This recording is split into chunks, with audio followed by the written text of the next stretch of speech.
వరంగల్ ఎయిర్పోర్టే కాదు ఆదిలాబాద్ ఎయిర్పోర్ట్ కూడా కట్టాలి అని పాయల శంకర్ నా దృష్టికి తీసుకొస్తే నిజమే కదా, అత్యంత వెనుకబడిన ఆదిలాబాద్కు ఎయిర్పోర్ట్ ఇస్తే ఇక్కడికి పరిశ్రమలు వస్తాయి.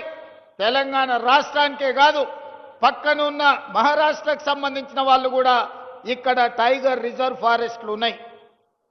అభయారణ్యంలో పులులను చూడడానికి దేశం నలుమూలల నుంచి వేలాది మంది ఈ ప్రాంతానికి వస్తున్నారు. వాళ్ళు రావాలంటే కష్టమవుతున్నది.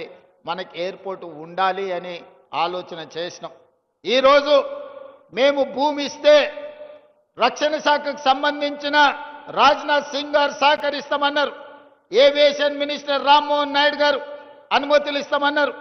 ప్రధానమంత్రి నరేంద్ర మోడీ గారు నిధులు ఇస్తామన్నారు. నేను కాంగ్రెస్ అయి ఉండొచ్చు, మా ప్రభుత్వం అయి ఉండొచ్చు, కానీ అభివృద్ధిలో కేంద్ర ప్రభుత్వం యొక్క సహకారం తీసుకొని ఆదిలాబాద్కు ఎయిర్పోర్టు తేవాలి అని నిన్న ఢిల్లీకి వెళ్ళి మోడీ గారితో మాట్లాడి ఈనాడు ఆదిలాబాద్లో ఈరోజు నేను ప్రకటిస్తున్నా, సంవత్సరం తిరిగే లోపల ఆదిలాబాద్లో ఎయిర్పోర్టు పనులను ప్రారంభించి ఎర్ర బస్సు రావడమే కష్టం అనుకున్న ఆదిలాబాద్లో ఎయిర్ బస్సును దించి ఇక్కడ అభివృద్ధికి పునాదులు వేసి ఇక్కడ పరిశ్రమలను తీసుకొచ్చే బాధ్యత మన ప్రభుత్వం తీసుకుంటుంది. ఇందిరమ్మ రాజ్యంలో ప్రజాపాలన చేస్తుంది అని నేను ఈ సందర్భంగా మీ అందరికీ తెలియజేస్తున్నా.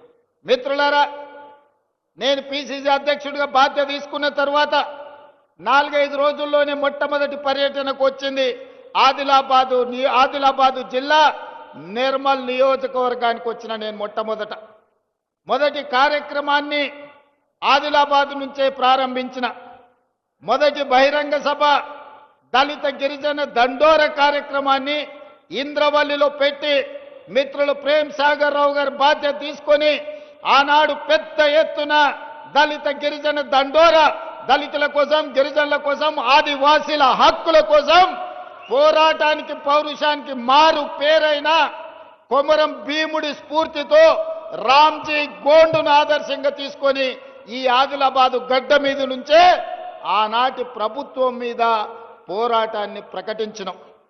ఆ ఇంద్రవెల్లి స్ఫూర్తిగా 40 సంవత్సరాల పైగా ఆనాడు హక్కుల కోసం ఇంద్రవెల్లి ఆదివాసీలు పోరాటం చేసి ఎంతో మంది నేల కొరిగినరు. వాళ్ళందరినీ వాళ్ళ కుటుంబాలను గుర్తిస్తాం, ఆదుకుంటామని చెప్పి అదే విధంగా ఇంద్రవెల్లి అమరవీరుల స్తూపాన్ని పర్యాటక కేంద్రంగా ప్రకటిస్తామని ఆనాడు ప్రకటించడం జరిగింది.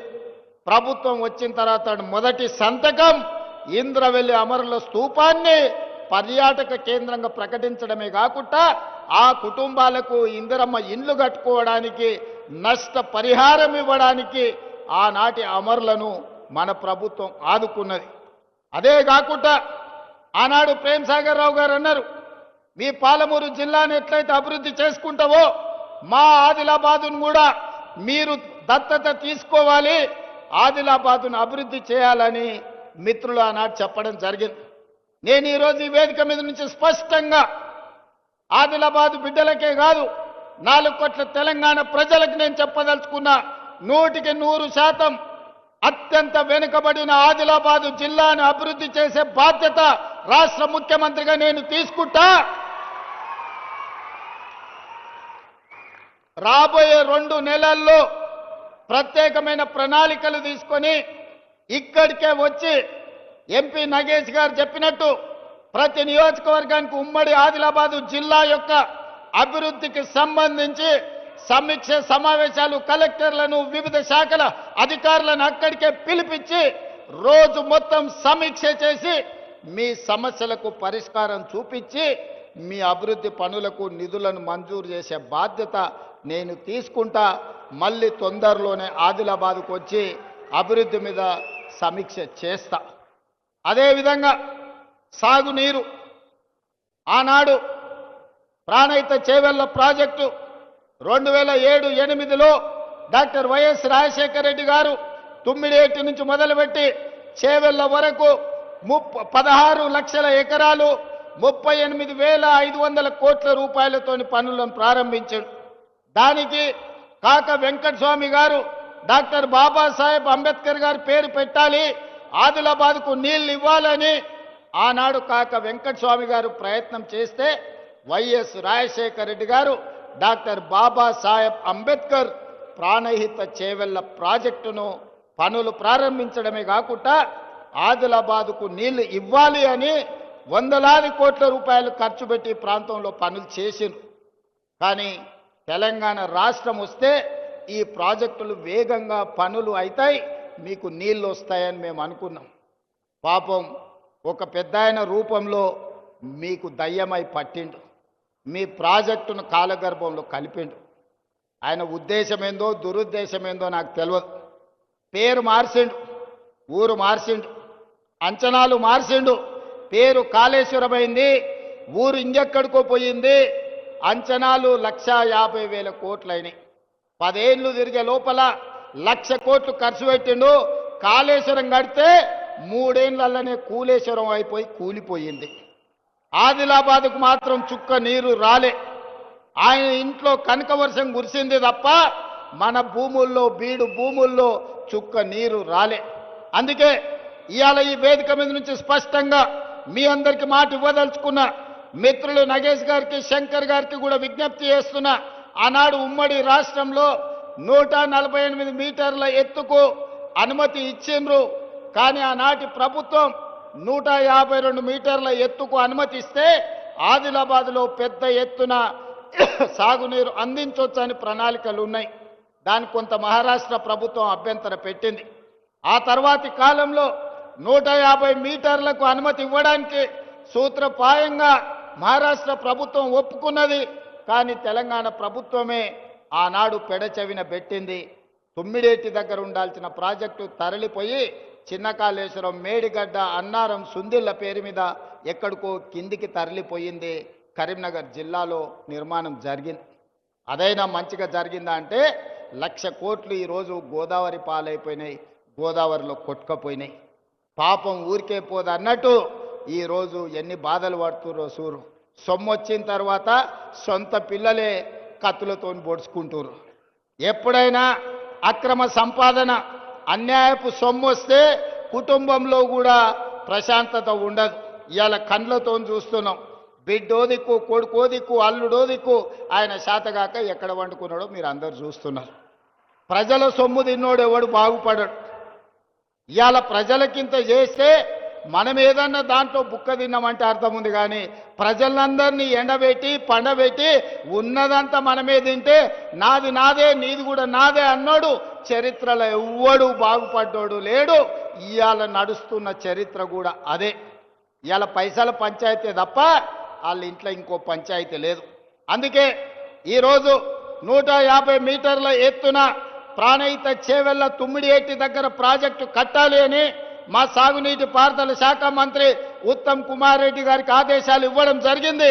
ప్రాజెక్టును అంచనా వేయడానికి నిన్న మొన్ననే టెండర్లు పిలిచినాం. దీనికి సంబంధించి తొందరలోనే ఆదిలాబాద్ జిల్లా వ్యవసాయ భూములకు మీ గోదావరి జలాలను తరలించి ప్రతి ఎకరాకు నీళ్లు ఇవ్వాలి అన్న లక్ష్యంతో తుమ్మిడియేటి దగ్గర ప్రాణహిత చేవెళ్ల ప్రాజెక్టును మళ్ళీ కడతాం. ప్రారంభోత్సవానికి, పనుల ప్రారంభోత్సవానికి తిరిగి నేను వస్తా అని తెలియజేస్తున్నా. ఆనాటి నిర్లక్ష్యాన్ని సరిదిద్ది ఈనాటి ఆదిలాబాదుకు సాగునీరును అందించి ఈ ప్రాంత రైతాంగాన్ని ఆదుకునే బాధ్యత ప్రజాపాలన ఇందిరమ్మ రాజ్యం తీసుకుంటుంది. దానికి మా ఎంపీ గారు, ఎమ్మెల్యే గారి సహకారం, పక్కనున్న మహారాష్ట్రలో బీజేపీ ప్రభుత్వం ఉంది. మా మిత్రులకు పెద్ద ఎత్తున ఢిల్లీలో పరపతి ఉంది. వాళ్ళ పరపతి కొంత వాడితే మన ప్రాజెక్టులకు అనుమతి వస్తుంది. ఎంబడే పనులను ప్రారంభించుకుందాం. ఎంత ఖర్చైనా ప్రాణహిత చేవెళ్ల తుమ్మిడియేటి దగ్గర కట్టి ఆదిలాబాదు జిల్లాకు నీళ్ళు ఇచ్చే బాధ్యత మన ప్రభుత్వం తీసుకుంటుంది. అదేవిధంగా సిమెంట్ కార్పొరేషన్ ఆఫ్ ఇండియా ఆధ్వర్యంలో ఉన్న సిమెంట్ కంపెనీ మూతబడ్డది. ఈ ప్రాంతంలో అపారమైన సున్నపు గనులు ఉన్నాయి.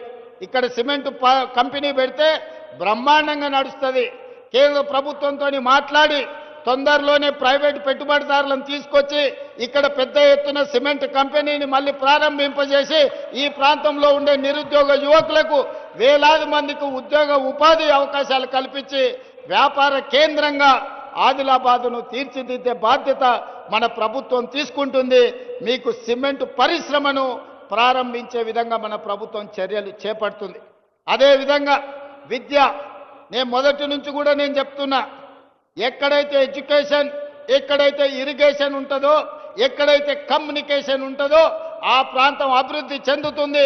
ఆదిలాబాదును ఎడ్యుకేషన్ విషయంలో, ఇరిగేషన్ విషయంలో, కమ్యూనికేషన్ విషయంలో ఖచ్చితంగా ప్రభుత్వం లక్ష్యం పెట్టుకొని ముందుకు వెళ్తుంది. Young India integrated residential schools ఇచ్చిన మీ ఐటీఐలను వివేక్ వెంకటస్వామి గారు ఏటీసీలుగా అడ్వాన్స్డ్ టెక్నాలజీ సెంటర్లుగా మార్చిన, మీకు మెడికల్ కాలేజీలు ఇచ్చిన, ఈనాడు ఎంతో కాలం నుంచి పెండింగ్ ఉన్న యూనివర్సిటీ ఆదిలాబాద్కి ఇవ్వాలన్నారు. మొన్నటి వరకు ఖమ్మంలో కూడా లేదు. అందుకే ఖమ్మంకు డాక్టర్ మన్మోహన్ సింగ్ గారి పేరు మీద ఎర్త్ సైన్సెస్ యూనివర్సిటీని ఇచ్చి 3 రోజుల క్రితం ప్రారంభించుకోవడం జరిగింది. తప్పకుండా వచ్చే సమీక్ష తర్వాత ఆదిలాబాద్కు యూనివర్సిటీని ఇచ్చే బాధ్యత మా ప్రభుత్వం తీసుకుంటుంది. సమన్వయం చేసుకోవడానికి సుదర్శన్ రెడ్డి గారికి సూచన చేస్తున్నా, అందరితోని మాట్లాడి ఎక్కడ యూనివర్సిటీ ప్రారంభించాలనో కూడా స్థలాన్ని సేకరించండి. మా శంకర్ ఆదిలాబాద్ అంటాడు, మా బొజ్జు ఖానాపూర్ అంటాడు, మా ప్రేమ్ సాగర్ రావు గారు మంచిర్యాల అంటాడు. ఇంకా మా వివేకన్న, మా వినోద్ అన్న మళ్ళీ ఎక్కడంటారో తెలియదు. జిల్లాకి ఎన్నిక నాకు అభ్యంతరం లేదు. ఇక మీరు తలా ఓ దిక్కు కూలితే నాకు కష్టం అవుతుంది. మీరు అందరు కలిసి ఒక అభిప్రాయానికి రాండి. నాకైతే ఇంద్రవెల్లిలో కడితే బాగుంటుందని అనిపిస్తుంది. నా మనసుకైతే ఆడ బావోజీ ఆడ జాతర ఉన్నది, నాగోబా జాతర, అక్కడ ఇంద్రవెల్లిలో కడితే మంచిగా ఉంటుంది. అక్కడికి వచ్చేటోళ్ళు ఉంటారు. ఇంద్రవెల్లి యూనివర్సిటీ అని పెట్టుకుంటే చరిత్రలో కూడా గొప్ప పేరు ఉంటుంది. కొమరం భీముడు పేరు పెట్టుకుంటే ఇంకా గొప్పగా ఉంటుంది. మరి మీరందరూ, ఇది నా సూచన మాత్రమే, నా నిర్ణయం కాదు. ఇక మళ్ళీ ముఖ్యమంత్రి గారు నిర్ణయం తీసుకున్నాక మళ్ళీ మమ్మల్ని ఎందుకు అడుగుతున్నారు అని అంటారు ఎవరన్నా. నేను సూచనే చేస్తున్నా, మీరు అందరూ కూర్చొని ఒక కొలిక్కి రాండి. ఆదిలాబాద్కు యూనివర్సిటీ ఇచ్చే బాధ్యత నాది. అనుమతించేది నేను, కానీ ఎక్కడ పెట్టుకోవాలనేది ఇక మీరే కూర్చొని మాట్లాడుకోరా. మళ్ళీ ఆ పంచాయతీలకు మాత్రం నన్ను లాగకండి. మీకు యూనివర్సిటీ ఇచ్చి మన పిల్లల్ని చదువుకునేటట్టు, చదువుకున్న వాళ్ళకు ఉద్యోగాలు ఇప్పించే బాధ్యత నాది. అదేవిధంగా తెలంగాణ ఉద్యమం అంటేనే నిరుద్యోగ సమస్య. నీళ్లు, నిధులు, నియామకాలు అన్నారు. మరి నియామకాలు ఎవరికి వచ్చినాయో మీకు తెలుసు. వాళ్ళ ఇంట్లో ఎంతమందికి ఉద్యోగాలు వచ్చినాయో తెలంగాణ వచ్చినాక మీరే చూసారు, నాకంటే ఎక్కువ. మరి ప్రజలకు రాలే. అందుకే 10 ఏళ్ళు ఖాళీలుగా ఉన్న ఉద్యోగాలను భర్తీ చేయాలని వచ్చిన సంవత్సరం నుంచే, వచ్చిన రోజు నుంచే మొదలుపెట్టి సంవత్సరం తిరిగే లోపల తెలంగాణ రాష్ట్ర ప్రభుత్వంలో 60,000 ఉద్యోగ నియామకాలు చేపట్టి ఎల్బీ స్టేడియంలోనే ప్రజల సాక్షిగా 61,000 మందికి నియామక పత్రాలు ఇచ్చినాం. గ్రూప్ 1లో మనం ఉద్యోగాలు ఇస్తే 15 ఏళ్ల నాటి ప్రభుత్వం నియామకాలు చేపట్టలే.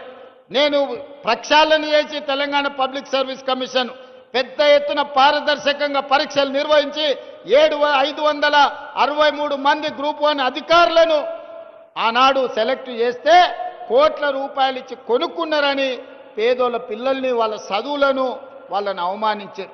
అందుకే కోర్టుకెళ్ళి తప్పుడు ఆరోపణలు కొట్టేపిచ్చి ఈరోజు 562 మంది గ్రూప్ 1 అధికారులను తెలంగాణను అభివృద్ధి చేయడానికి, తెలంగాణ పునర్నిర్మాణంలో భాగస్వాములు చేయడానికి వాళ్ళకు ఉద్యోగాలు ఇచ్చినాం. గ్రూప్ 2లో దాదాపుగా 785 మందికి ఉద్యోగ నియామక పత్రాలు ఇచ్చినాం. అదేవిధంగా పోలీస్ శాఖ కావచ్చు, వైద్య ఆరోగ్య శాఖ కావచ్చు, వివిధ శాఖలల్లా 61,000 ప్రభుత్వ ఉద్యోగాలు తలలు లెక్కగట్టి ఎల్బీ స్టేడియంలో రాష్ట్ర ప్రభుత్వంలో ఉద్యోగ నియామకాలు చేపట్టిన చరిత్ర దేశంలోనే తెలంగాణ రాష్ట్రానికి దక్కింది. ఇవి సరిపోతాయంటే సరిపోవు. రాబోయే రోజుల్లో ఇంకో 40,000 ప్రభుత్వ ఉద్యోగ నియామకాలకు ప్రక్రియ చేపట్టి ఈ సంబరాలు ముగిసిన వెంటనే సమీక్ష చేసి ఇంకో 40,000 ఉద్యోగాలు, మొత్తం 1,00,000 ప్రభుత్వ ఉద్యోగ నియామకాలు చేపట్టి మా నిరుద్యోగ యువకులకు ఊర్ల సర్పంచులు, వార్డు మెంబర్లు, ఎన్నికలు, రాజకీయాలను తిరగకండి. పోటీ పరీక్షలకు తయారు కాండి.